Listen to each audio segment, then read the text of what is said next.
to hneď po svadbe, trošku vás chcem akože viete oddeliť. Ja som tu na to.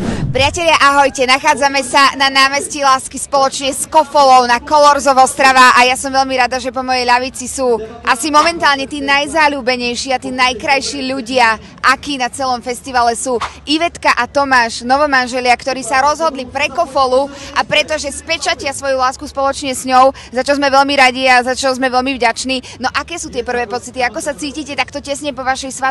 Hodně ženatý.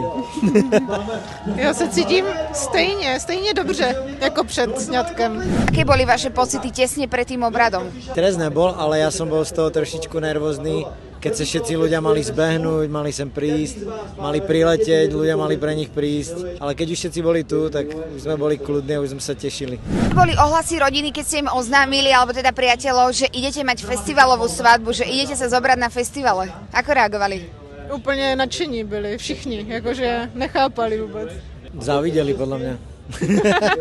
Teraz už vieme, že ste svoji, ale mňa by zaujímal aj váš príbeh lásky, že ako si zbalil Ivetku? Ja som Ivetku prijal do práce. Bylo to tak, že on hodně mluvil, i když se mě na něco zeptal, tak mě nenechal ani odpovědět a mluvil a potom ani tu odpověď nechtěl. Že já jsem musela vždycky říct, tak já můžu odpovědět na tu otázku a on... A na co jsem se ptal? Prečo ste sa rozhodli zobrať práve na festivale, na Colors of Ostrava? Vlastně na Colors of Ostrava jsem vzala Toma poprvé před 4 lety, no, že? A od té doby jsme chodili každý rok a ještě každý rok od té doby chodíme vlastně na Stinga, takže se to tak jako spojilo a mi to přišlo, že to tak má být prostě. Hovoríte o Stingovi, včera sme tu mali koncert Stinga, takže predpokladám, že ste na ňom boli. Ako ste si ho užívali takto deň pred svadbou? Já jsem měla jako závoj a Sting mě viděl a popřál mi ještě takhle. Toto zažiješ iba na festivale, že na rozlúčke so Slobodou ti normálne ťa pozdraví a požehná samotný Sting. Teraz sme tu v posteli plnej lásky, teda nikdy som sa nikde necítila tak navyše ako pár minút po vašej svadbe s vami v posteli, ale odpuste, ja o malú chvíľu odídem.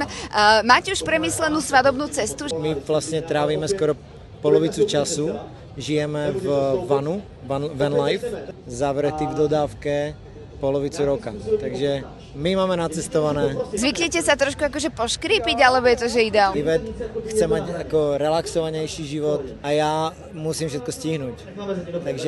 Takže na tom to niekedy škrípe, ale potom si iba upravíme tie naše tempa a už to je potom. Tak zatiaľ, čo naši novomanželia si herkutajú a užívajú prvé novomanželské minúty, ja len ticho závidím. A v tomto momente asi opúšťam túto posteľ a nechávam ju iba pre vás. Užite si to.